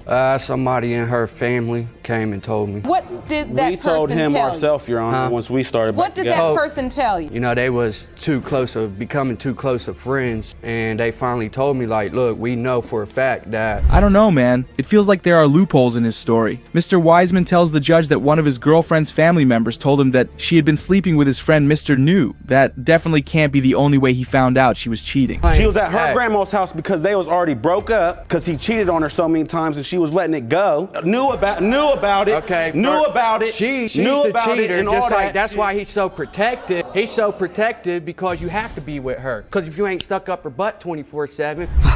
I knew something wasn't adding up with the story Mr. Wiseman was telling. Mr. New says that the only reason his girlfriend was cheating on him was because he had cheated on her numerous times with other women. Honestly, I think it's time we actually hear her own side of the story. These grown men are just going at each other like two best friends in high school. Jeez, if they can't get the story right, at least the lady involved is gonna make some sense from the mess. And then having sexual relations with other women. She never told him that she knew that, so he thought it was all cool. He was cheating on her. Yes, he always accused her of cheating when she wasn't. So she did sleep with my cousin a year or two before I even knew him. I mean, our first 8 months together, she cheated on me with her ex. That certainly clears the air. Looks like she's the only man in the situation. She said her part plain and simple without acting like a drama queen the way the men in question did. Oh well. She admits to cheating on Mr. Wiseman and she blames it on the fact that they were having issues in their relationship. You know, then when I found out about him, so yeah, I definitely had doubts. Had you found out about Mr. New before you found out Miss Duncan was pregnant or after? Kind of before. I mean, I was being told. I was definitely being told by her family that they was sleeping So together. you heard the rumors? Yeah. Hold on. If that's the case, why is Mr. New claiming to be the father? Mr. Wiseman tells the judge that Ms. Duncan had him believe all along that he was the father of the child. Something isn't right, and I can smell it. She just plays both parts. She keeps me there and him there. That's all she does. I know what happened. Yeah, and he was just I'm a there friend. every day now He was supporting just a your friend. kids, bro. Okay, no, you ain't. They're your kids, Do they bro. call So you hold dad? on, Mr. New. If they and when Brad's old enough, I bet he does. I bet he does, because I'm the only one does anything for him. I agree. It's an absolute mess. I'm pretty sure Mr. Wiseman was not prepared to hear that. Ms. Duncan drops a truth bomb and says that she and Mr. New are engaged. Aside from that, she's pregnant with his child. Ouch. Mr. Wiseman, when you look at Brett, do you see a resemblance? No. You don't? I mean, even with my oldest kid, she was with her boyfriend for 8 months, with me and both of them, then got pregnant with him. So now you're stating in court today that there's potentially another? Talk about a mess. It's like they just keep making babies and nobody wants to own up to being responsible for them. You know what? I think it's time we get to the results. That would definitely help us sort out their messy situation. It has been determined that the biological father is Mr. Wiseman. Bet he don't. Well, Ms. Lima appears in the courtroom, admitting that she made a huge mistake by getting into an affair with the defendant, Mr., who happens to be married. Mr. Anderson hopes that he is not the father of the child because that would mean his life would be over. It's a big mess, but here's how it all starts. Ms. Lima, you admit to making a huge mistake and hope it doesn't affect your baby Christina. You had an affair with Mr. Anderson, who is married, and believe he's your daughter's father. Yes, Your Honor. On the first night, they had sex on the first night of just meeting up? Wow. Seems to me like that was the whole idea behind their meeting. I very much doubt they wanted anything romantic. Kicking it in bed on the first night clearly states that. So I couldn't make the trip, so I got on Facebook and I told him, and a few minutes later, his Miss Anderson, she inboxed me and say, like, who are you? So I'm like, well, said I'm his girlfriend of a year, so who are you? She was like, well, I'm his wife of 10 years. Damn, I'm pretty sure both Ms. Lima and Mr. Anderson's wife would have been very shocked to meet themselves in a manner like that. Let's just say Mr. Anderson was playing his game really well to keep them apart for that long because Ms. Lima said she never knew he was married. I decided to go out and take Miss Lima out one night, and me and her went out to, the hotel. I brought her roses and... This night, or is Miss Lima's assertion that this went on, she told your wife she was your girlfriend for a year? Well, it does take just one time to make a baby. But then again, I can't believe that Mr. Anderson cheated on his wife just because they had a really bad argument. You can tell his wife is pissed and hurt to her bone. She's in disbelief that he could actually do such a thing. Was it strange to you that you only saw him on Saturdays and Sundays, or you thought he was working during the week? Not really, because I went to his house numerous of times, but... Wait, excuse me. I went to his house numerous of times, and I told her what was in her house, and I described it to her. My God. Hold on. Mr. Anderson, where was your family when you would take this woman to your home? That is just awful. Apparently, Mr. Anderson lied in the courtroom. He initially said that he met Ms. Lima just once, but that was not the case. Ms. Lima says that they met every weekend for almost 2 years, and there were times she even went to his home. You got this young woman over here describing I'm mad for her. For some money. She's looking for a cash out. That's not the case at all. That's not. Well, if she's looking for a cash out, you gave her the directions because to your treasure. He honestly needs to be schooled, and I love that Judge Lauren is not sparing him one bit. He says that Ms. Lima is just looking to get some cash from him. Well, he is the one who led her to where the treasure is, like Judge Lauren said. It's just sad that he did this to his lovely wife. Family at first. I couldn't contact him, so I went to his family, and I got rejected by them. So I was like, well, that really hurted me. So I was just like, well, let me move to the other person that I had sex with during that time. Oh, hold on. Let me understand this. So you did sleep with another man during the window of conception during that time? Oh my goodness. They had sex again? Honestly, I doubt Mr. Anderson is sorry about what he did. Oh well, Ms. Lima says that Mr. Anderson was not the only person she had sex with during the window of conception. Once we messaged each other, I asked her for her phone number because I want to talk on the phone. You understand? And when she was telling me the things that she was telling me, my whole world it caved in. Like, are you serious? This because my husband. you all have built a lot together. Believe me, I screamed Jesus when she said they have 5 kids together. Mr. Anderson has to be the most inconsiderate human being on earth right now. How can you build so much with your wife and still do her dirty like this? That's very sad and disappointing. Baby daddy is.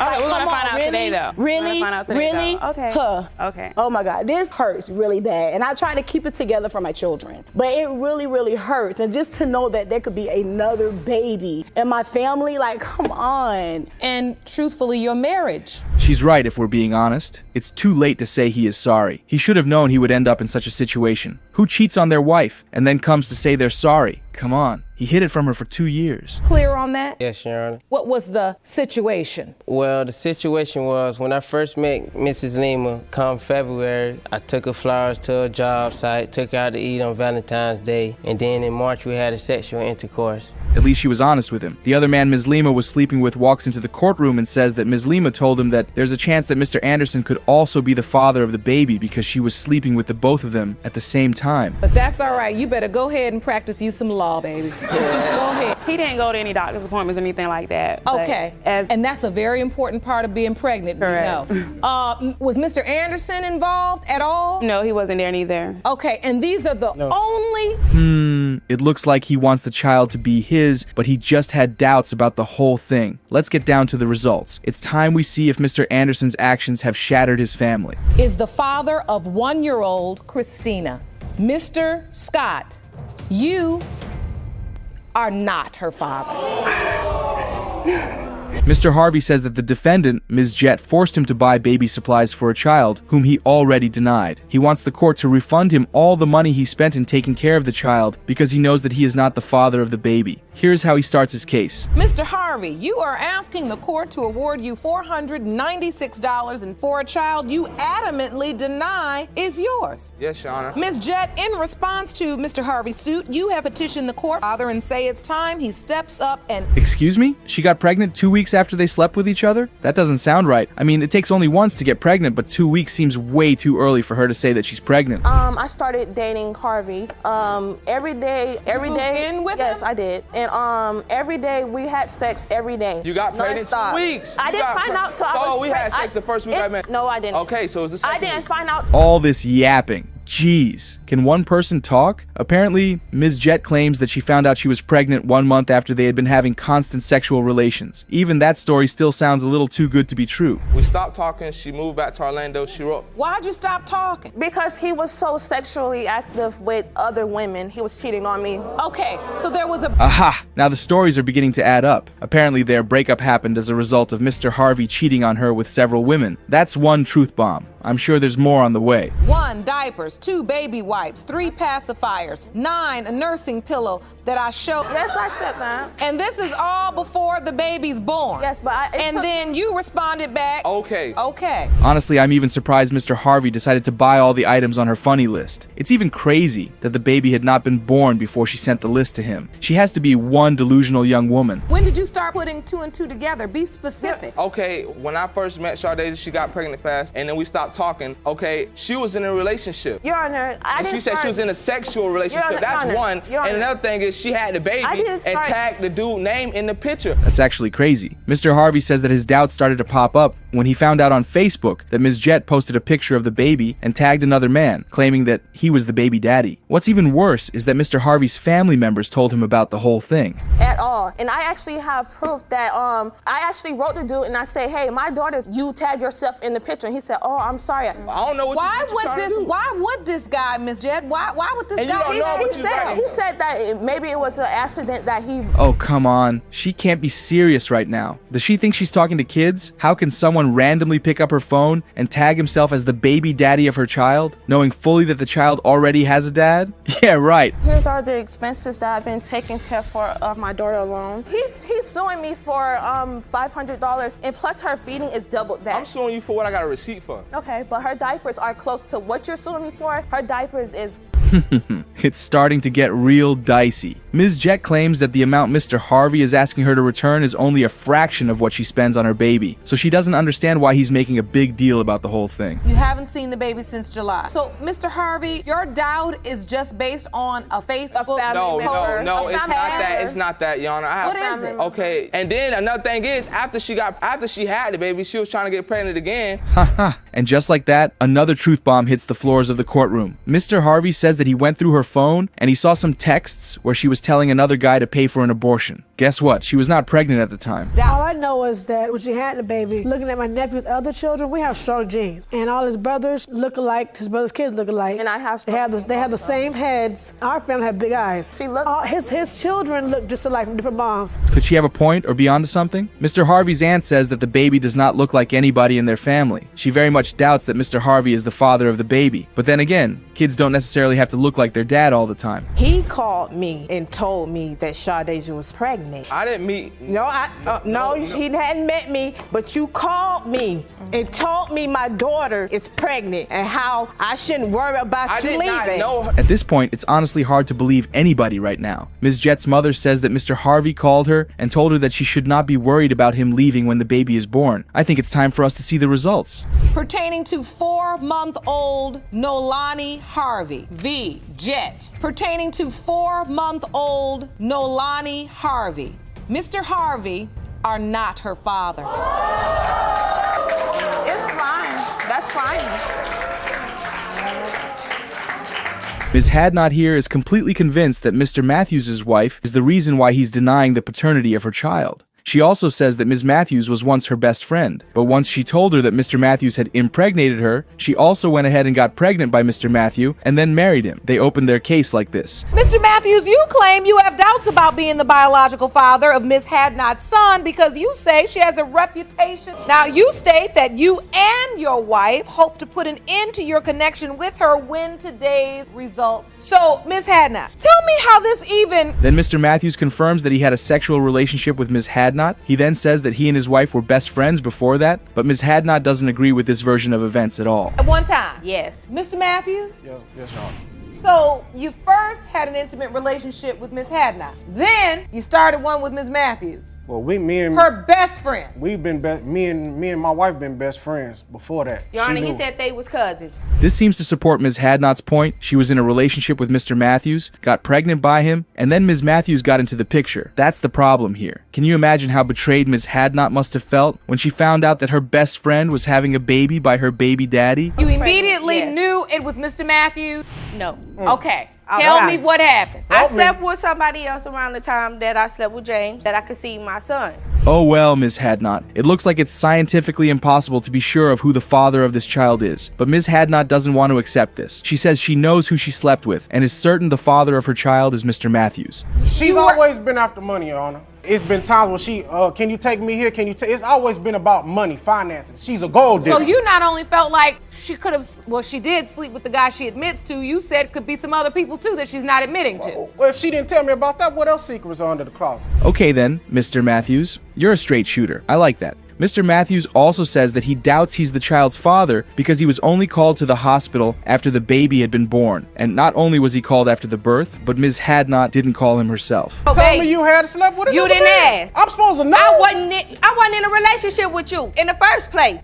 You was a one-night stand, and that's what it was. Yeah, well, so obviously if I was a one-night stand, who else was a one-night stand? So that's why I have doubt. Mrs. Matthews, do you know how unlikely and impossible it is to sleep with someone without protection mistakenly? Mistakenly get pregnant? Mistakenly having that baby? And then mistakenly marry them? There's no way you didn't mean that. Nobody can make that many mistakes at a stretch. My everything. Terry was my heart. I was there for Terry through all her stuff. And no matter what. Her grandma, through everything. With her grandpa, all that, I was there for Terry. Yes, she was. And she was there for me, but she betrayed me. Ms. Terry Matthews is the sort of friend you never want to have. She might wake up one day and mistakenly set your house on fire, and then come to court and say it was all an innocent mistake, and that she didn't mean to pour gasoline on your roof. Your best friend comes to you and says, I'm pregnant by the same guy too? What did you think? To tell you the truth, Your Honor, and I told her straight up, you know what? You can have that, because I never wanted him. Mr. Matthews is just acting obtuse here. Does he really think that Ms. Matthews and Ms. Hadnot were going to remain best friends after he got them both pregnant? How would that even work? Now, to make things worse, Ms. Matthews tells Mr. Matthews that Ms. Hadnot's baby might not be his. Denied or said that Jamari was not James' son. I get on James when he get to getting into his feelings about his doubts. And I'll get to saying, James, let's go get Jamari. Let's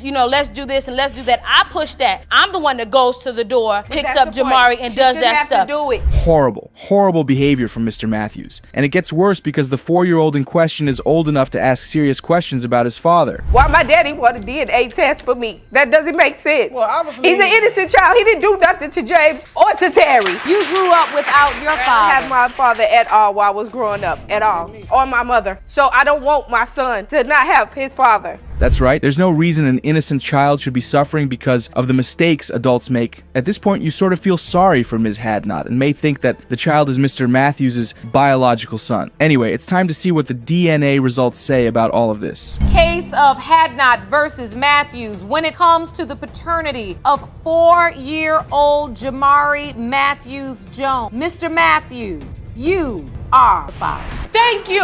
I told you.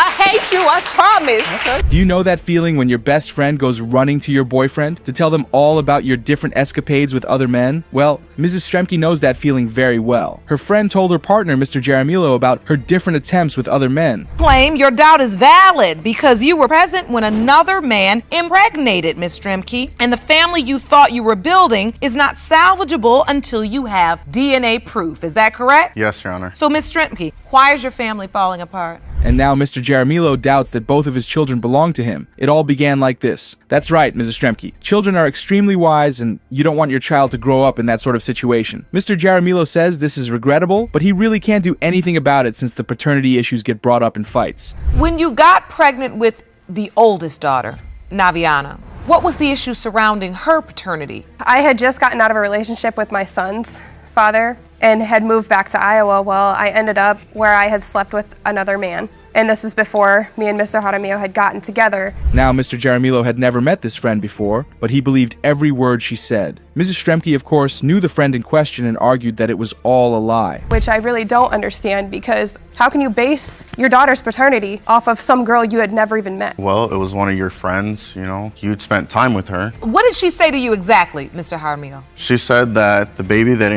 Miss Stremke had... Another thing is that Ms. Stremke and Mr. Jaramillo had only been together for about a month before Ms. Stremke told him that she was pregnant. To make things worse, Naviana was born about 3 weeks early, which makes it seem like the child truly doesn't belong to Mr. Jaramillo. Instead, it's for the man Ms. Stremke slept with before meeting him. About the time that the other males were present. I was upfront with you and told you that there was one other person before we had gotten together. You said one other person, and then came another fellow that your best friend told me about. I had never slept with anybody but one person besides you, and that was before we had gotten together. What about the second daughter? What doubts does Mr. Jaramillo have about her? And exactly how did he get those doubts? The answer will probably surprise you. Well, it wouldn't be the worst thing because we're getting along really well. The question of paternity is not being brought up anymore. And that's when we ended up deciding to spice up our sex life and everything. And we ended up having a female-female threesome with him. So he got to pick another woman. Mr. Jaramillo's friend didn't come over for pancakes. He came over for a different sort of cake. Mr. Jaramillo invited his friend to have intercourse with his wife, and none of the 3 people involved used any sort of protection. Imagine if they did. It would have protected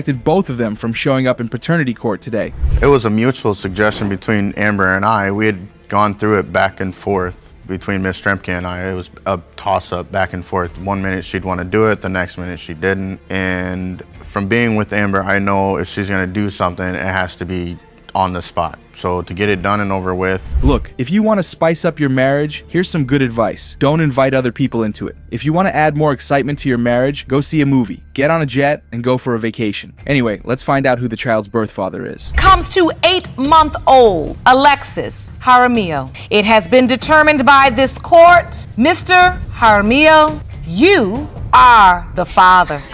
Ms. Petty has been sleeping with 2 men simultaneously, using one to get back at her ex, and at the same time keeping him in her life because of the baby she already has for him. What a woman. Could there be more to the story? I guess we're going to find out. This is about to be one hell of a case. It's because she was sleeping around with me and Peter at the same time. The only reason I started messing around with her was to get my son. You have an older child together, so you were messing around with her to get him. The way you gotta get it, the way you could get your kid. He came to me and was like, I still love you, Ania. Whoops. After having the older child together, they had the option of staying together and raising the boy. They obviously did not take that option. Ms. Petty moved on with another man too. So, why in hell and in the heavens did they keep messing around with one another? It honestly makes zero sense. I mean, were they not thinking there could be consequences? I tried to stop messing with her, but every time I stopped messing with her, she would go ahead and bring up like, well, you can't see your son and all this, you ain't gonna be able to. Your contention is that he never really got over you and still kept coming around. But you have to tell this court. You do admit that you also were having sex with Mr. Yes, I Daniels. Oh, Ms. Petty, surely the entire concept of commitment must be too much for your pretty head. If you choose a man, the whole point of it all is to stay with that one man. Nothing like staying with a man and still going back to your ex-boyfriend. But here we are. He asked me to give my daughter his last name because he knew all the lies Stefan was telling me. Because everybody know everything he was telling together for 2 years. About how he didn't want to take care and of they were sleeping with each other unprotected. Well, look at both of them go. It's so difficult for Judge Lake to get a word in as it is. If Ms. Petty claims that her current boyfriend put his name on the certificate because he knows the lies Stefan told her, how come she's still sitting at his feet, eating up all those lies? Those lies gotta taste hella good, if you know what I mean. He don't want to be around for her. He didn't even give her the chance, like, to get to know him. Child support, he avoided DNA testing for my daughter. Whoa, Ms. Petty really thinks that he already knows in his gut and is trying to run away from his responsibilities. What if he doesn't, though? What if he's just a man that keeps projecting off of the fact that he really does not know if it's his baby or not? About how often were you sleeping with each man? I would have sex with them on the same day. I was afraid I was going to hear that. All she was trying to do was break a relationship. She was just trying to break up my relationship. How am I breaking up his relationship? Because anytime. Oh my goodness. She's been doing what? Does her current boyfriend even know about this? Oh, it would simply break him. Why exactly is Mr. Ballet acting like he never did anything wrong too? Talking about how Ms. Petty keeps ruining his relationship? Why did he have to keep sleeping around with his ex as well? Come on, it definitely was consensual sex. The bottom line is, up until this point, until the baby was born, did you know that she had been having a sexual relationship with Mr. Ball as well? She told me before because of the situation when we got together. Okay. So she told me that it was a one time where they did. But through the entire pregnancy, you were there. Of course, she told him about the one time. Now, who knows if it's just one time or there are more times? After every single moment Mr. Daniels has had with the baby, imagine ripping his heart out of his chest and tearing it to pieces, telling him that he's not the father. You and Mr. Ball had a sexual relationship. Last week. It was not last week. Your Honor, the last time we had a sexual relationship is when she said they broke up. Mr. Daniel, I see you. What is wrong with these two? Honestly, they are meant for one another and they need to take their baggage out of Mr. Daniel's life. They were together last week, as per, some days ago. Isn't that the most messed up thing? It seems like it would really never end. I see his car outside, so I walk around to the window. I look in there and I see her hand, he's laying down. Her hands is in his boxers. What? Okay, I can see the truth is from the look on your face that you all had another sexual encounter that day. I wasn't even trying to that day. Whoa, her hand was where? Surely she wasn't looking for some truth down his boxers. This woman has a loyal and responsible man that loves her and keeps taking all of this. What more does she want? Putting her hands down other men's boxers, searching for God knows what? I'm happy for Mr. Daniel, but if she is mine, I just want to say I want custody of both of my children. I ain't gonna lie. I'm a better parent than both of them. And he's not doing nothing for her, for him, neither one. To be honest, I want custody of both of them. Jerome, I'm ready for results. I'm not even 100%. Well, now both dads want full custody. Isn't that something? Let's find out if the baby belongs to Mr. Daniels or Mr. Hands Down His Boxers. Maybe there's another man whose boxers she was searching for some other truth in. We'll find out today in court. Here are the results. Mr. Ball, you are her father. Ms. Reinhardt believes that Ms. Crow claims her late son, J.C. Turner, is her baby daddy just so she can get death benefits. However, Ms. Crow says her son Thomas is a result of the love she and J.C. shared while he was alive. Let us find out more. Crow, you have summoned the defendant to court to prove that her deceased son, J.C. Turner, fathered your 2-year-old son, Thomas. You want Thomas to know who his father is, and you say that Ms. Reinhardt has done everything she can to sabotage your efforts. Is that correct? It's always difficult to get through a case where the alleged father is dead because we don't get to hear his side of the story. Now, all we've got is what his mom knows, or what she thinks she knows. I would like help with my son, yes, of course, but my son cannot grow and to know who his family is. And to this point, he doesn't have any real knowledge of his father. You have not talked to him about his father, or have you? I have. You have. It's nice of Ms. Crow to give father and son the opportunity to bond over the phone, but I'm curious to find out the rest of the story. How did JC's mom know nothing about this? Well, there's only one way to find out. I understand. My son and I had a very tight relationship, and Jay would tell me everything when nobody else was around. I knew my son inside and out. And I just don't, as a mother, as a grandmother, having 4 babies of my own. It looks like it's going to be a tough one because Ms. Reinhardt isn't even on the fence about it. She's totally confident the baby is not her grandchild. But why? Became inseparable. We, developed, feelings, and it did happen all too fast. He did ask me to be his girlfriend, and we did have unprotected sex as well. So there's no doubt in my mind that Jay's the father. I did not sleep with anybody else in that time when I was with him. How could she possibly be so sure? Although her relationship with JC was fast-paced, the progression was pretty normal. 2 people met, fell in love, slept together, and the woman got pregnant. Ms. Crow's story is quite convincing. Well, that's your own opinion. That's your own opinion. The mental capacity of a 16-year-old. And this and you know what? He had feelings. He was schizophrenic. He had feelings. He was schizophrenic, and he had. And I took care of him. And my son. I didn't leave him because of that. Now this is hilarious for so many reasons. Ms. Reinhardt's little technique to identify her grandchildren is just ridiculous. Besides, the pictures look identical, don't they? That baby looks like grandma to me. But again, we cannot be so sure. Silly sense of humor like Jay. He likes to dance like Jay. And, just right there, you can see it. Like his hair, that is Jay. And,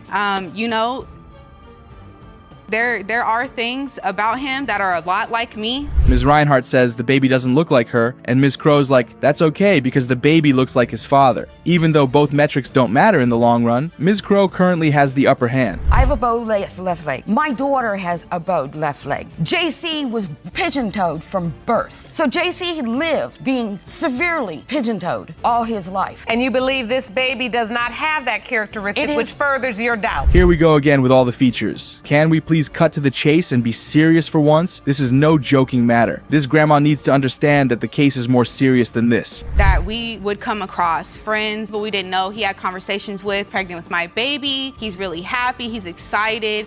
He never denied my child, and I knew for a fact that, he's the father because I haven't been with anybody else. Ms. Crow made a good choice in breaking up with JC for the safety of herself and her 2 other kids. Nobody mentioned these kids until now. Guess they're not so relevant to the case.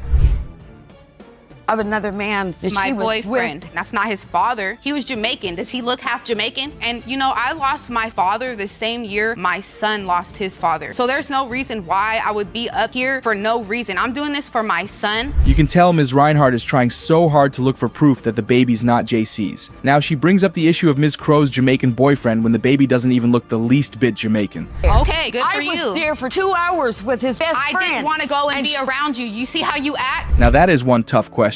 You broke up with the man and he only hung out with his son once. You had 9 months before he passed, but didn't do anything until you saw his obituary? I didn't even know when the baby was born because I wasn't in contact. Jay knew. Jay knew. He's knew. Supposedly the alleged father, not. It don't have to be alleged because we're gonna find out today. So You're listen. gonna see for yourself. Yes, we are. I can let my scab. It is glaring how much these 2 women can't stand themselves. And it is sad because they're losing sight of what matters at the moment, the baby. Their arguments are both valid, but the baby's paternity is at stake. That's your son. He was mad with me because he believed that I was stealing his money. I was the one making sure his bills were paid. I was the one making sure he had a... But when she left and he was evicted, he had a 2-bedroom... and I was there and he had no money, he didn't have nowhere to go. I paid for him a place to stay. Good question, because we can't push all the blame on Ms. Crow. Ms. Reinhardt was his mother at the end of the day. And if indeed he had the mental capacity of a 16-year-old, how did she leave him all alone? This is serious because JC is gone now. Yeah, he's no longer with us, but this baby, who's potentially his biological child, is here, 2 years old. Only seen his father one time, and the mother... The 2 women could keep going on and on and on, but there's no time for that. It's time to see what the results say, so Ms. Crow will know if she's getting those death benefits or not. Please read the results out, Judge Lake, and let us resolve this case once and for all. It has been determined by this court the percentage of relatedness between Ms. Reinhardt and Thomas is 99.6% you are related. Ms. Prowl is requesting the court to award her $475 in back child care support in case one of 3 men is identified as her baby's biological father. Mr. Morton, one of the men on the list, believes he should be excluded because there are too many potential fathers for it to be him. I was under the impression that was, me and her pretty much against the world, I've come to find out that she slept around with one guy, then another guy. I'm just perplexed about the situation. I don't know. So, Ms. Prowl and Mr. Morton were in a relationship, and Mr. Morton wouldn't have doubted Ethan's paternity if he didn't find out she had been sleeping around with several other men. Let's hear Ms. Prowl's side of the story. Going wonderful in the beginning. Now, a couple of months in, I'm finding out there's another woman. What evidence do you have of that? On his Twitter account. He's talking to a young lady. Here we go again with the revenge sex trope. When are couples ever going to learn that this doesn't solve anything? She thought he was cheating, so she went ahead to cheat. Now there's a baby, and nobody knows who his father is? Before he did so, he asked me, was I involved with Miss Prowl? Now, I told him yes. But you're listening to other people, though. You're listening to other people. I hope you don't get too serious with her. Okay, this woman is hilarious. You're upset that he believed someone who told him you were cheating, yet you admit it's true. So what's your issue, ma'am? The point is, you were cheating on him with this, Mr. Gaddis, and that's it. Didn't know, lied to me, obviously. I don't think I'm the father, because we only messed around a few times. I didn't hear from her for months. I didn't know she was pregnant until Desmond told me in passing. Wow. Ms. Prowl sure knows how to lie to men. Mr. Gaddis, who is also a potential father, is denying the paternity of the child and even had no idea she was pregnant. They had a fling a long time ago, and to him that ship has long sailed. So this baby issue doesn't seem to concern him much. I do want to say for the record, I'm very remorseful for what I did because that was totally out of spite. That's what it was. I did it because I found out he was messing around with someone else.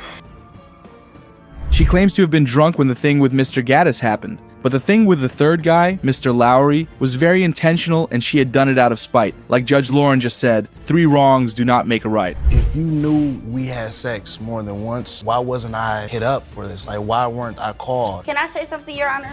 I'm talking now. Can I say something, Your Honor? Never. This all makes sense now knowing that they're teenagers. What does Ms. Prowl mean by not wanting Mr. Lowry to be her child's father? If you didn't want him to be, you shouldn't have slept with him in the first place because now it's not in your control. During our relationship, sometime on the 17th, and I slept with him. Okay, move on. I'm on the red. When I slept with Mr. Gaddis at a party. My goodness, how is this girl not embarrassed? She slept with 3 coworkers in like the same week, and she's here like she's some math teacher teaching the court how to read a calendar. Mr. Morton was in the hospital with me. However, after me giving birth and they moved me to my stable room, he left and didn't come back.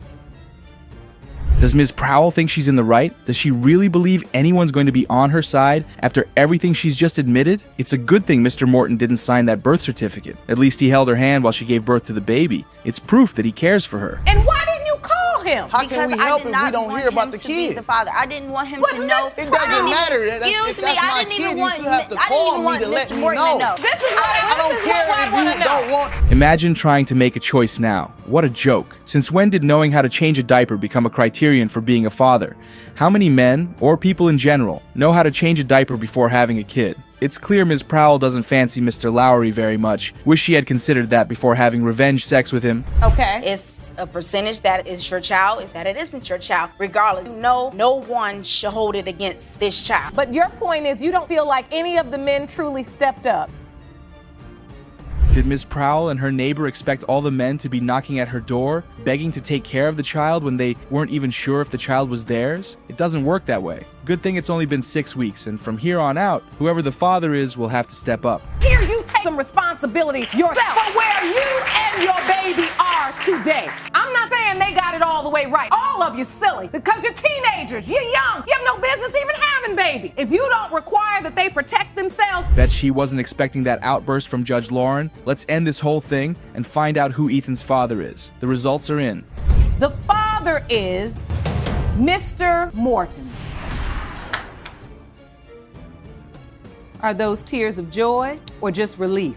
I do feel remorseful. When Mr. Carr walks into court, he has a good case and is even more sure that he is not Trinity's father. He says Ms. Villa broke up with him many times and blamed him for the child while avoiding a DNA test for 3 years. Today he's going to get the truth. All right, Mr. Carr, you say you had to open up today's case. Yes, Your Honor. Tell the court why. Your Honor, because her nickname is Heartbreaker. What does that From have the anything to beginning do with of the Trinity? relationships that we had together, she was a liar, a cheater. Things go crazy from here on out. Ms. Villa says she cheated on Mr. Carr, but she still wants him back. She thinks that they can move forward as a family once the tests show that he is the father. The judge still doesn't believe it. That is a huge jump, Jerome. A jump with a capital J.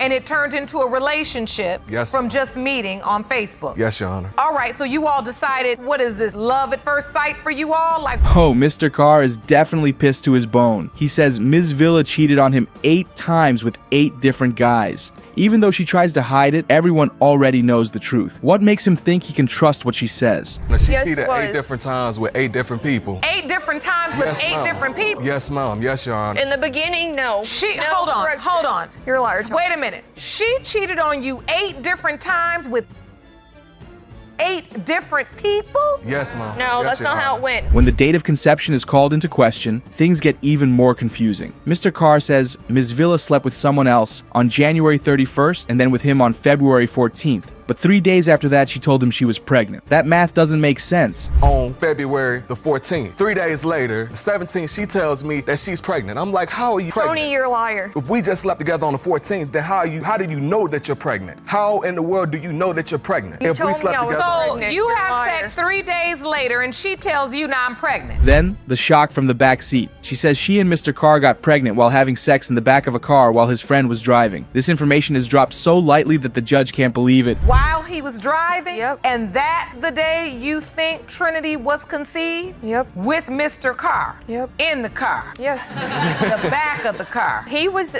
me and him having sex. Right. But you say that's not the case. I don't believe that's the case because of the 31st of January is when she slept with Mr. Carr is still not sure. He says Trinity wouldn't have been born on October 31st if she had been conceived on February 14th. That would have been 3 weeks too early. But Ms. Villa says her due date was actually November 21st, which means Trinity was born before it was time. But Mr. Carr, you aren't so sure. I'm not so sure, Your Honor. And it's hurtful because I have to Mr. live with Carr- this pain every single day. Tony, you chose trying to do that. You were there on and off, and off. Anyways. So I live Trinity, with this pain wait, every Trinity day. is 3 years old. Do you have a relationship with her? Yes, Your Honor. Then everything changes in a big way. When Ms. Villa's best friend is called to the stand, she tells everything. She says that Ms. Villa had a one-night stand with another guy during the time when they were meant to be together. The story gets stronger. And I'm not going to accept you just painting that picture of her because I know there has to be a yin to this yang. And I want to understand the type of relationship you've built with this beautiful little girl over the past 3 years. Mr. Carr goes crazy.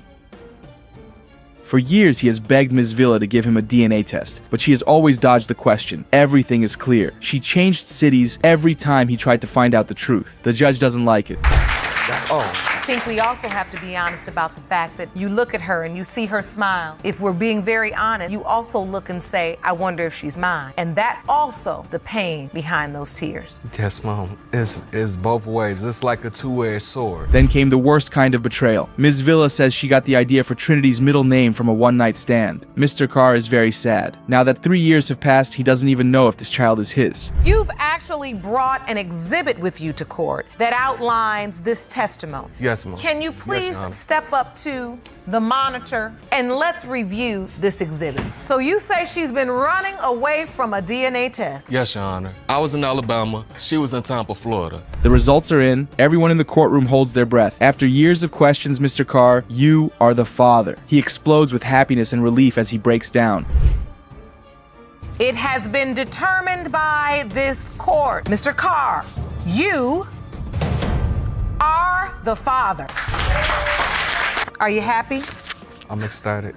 Good. Yes, Mom. I finally got my closure. The world is definitely about to end when you find yourself in a situation of having to pick between your wife and mistress. Mr. Stewart's mistress, Ms. Dallas, says that he is the father of her child, but he is refusing to accept that so he can keep his marriage together. Here's how the case begins. Ms. Dallas, you have dragged the defendant, Mr. Stewart, into court today to prove that he is the father of your newborn son, 1-month-old Lamar. You say you are shocked that he's denying he's baby Lamar's biological dad. Those are big words to be throwing about in a courtroom, but what's shocking is that Ms. Dallas says that Mr. Stewart has been living a double life. Does that mean she never knew he had a wife? Or could she be the one living the double life? I met Cedric with Mr. Stewart in June of 2016. I was out having breakfast with my friend, probably about 6 o'clock in the morning.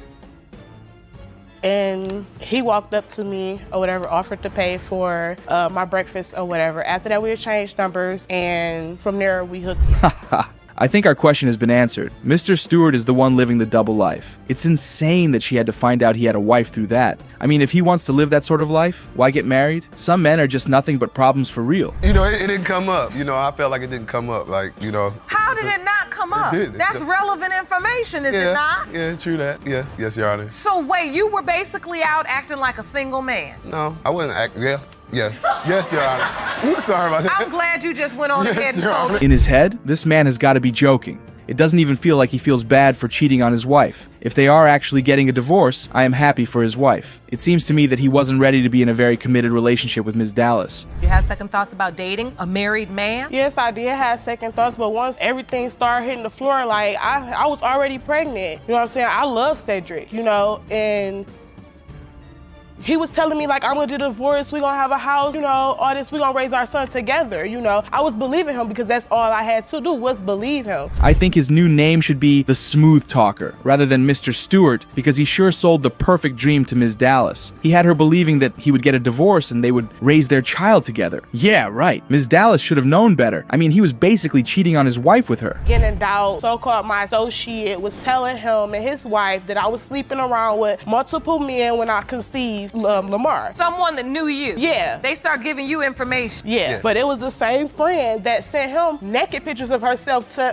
him, telling him that I was... So everybody wants to sleep with Mr. Stewart. I see. This man needs to be whooped. First, he has a wife. Then he goes to have a mistress and get her pregnant. Now the coworker is sending him nude pictures of herself? He is definitely not telling the truth. Something just doesn't sound right. So at what point do you have to come clean with your wife about this baby? I told her. Picture of the because when me and Cedric were supposed to be together, Roberta sent me a picture of him and Cedric in the bed. Now Cedric has my name tattooed on him. She sent me a picture. She sent me a picture of him and her. Oh, it's now a tit for tat kind of thing? Now that is crazy. How are these grown-up women acting like they are in high school? There's a child's life at stake for crying out loud. I'm honestly disappointed in all of them. They should know better. Oh, his wife is not here to fool around at all. Her attitude says it all. She says that Ms. Dallas knew very early that Mr. Stewart was married, and she went on to have a relationship with him anyway. She even says she has proof to back up her claims. How they met? Cedric met her online. Okay. And so you believe he was actually looking for a relationship outside the marriage? I wouldn't say a relationship, but relations. Exactly.